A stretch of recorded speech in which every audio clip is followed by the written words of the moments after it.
Kaide. Mine Namarilva. En dit is Pangtori. Vandaag kijken we naar de vertaling van het Nederlandse woord dier.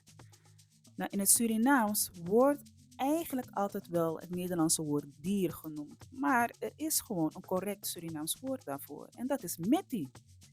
Meti in het Surinaams wordt vaak geassocieerd natuurlijk met de letterlijke vertaling ervan. En dat is vlees. Maar de juiste manier om een dier in het Surinaams te zeggen is gewoon meti. Zullen we een voorbeeld doen?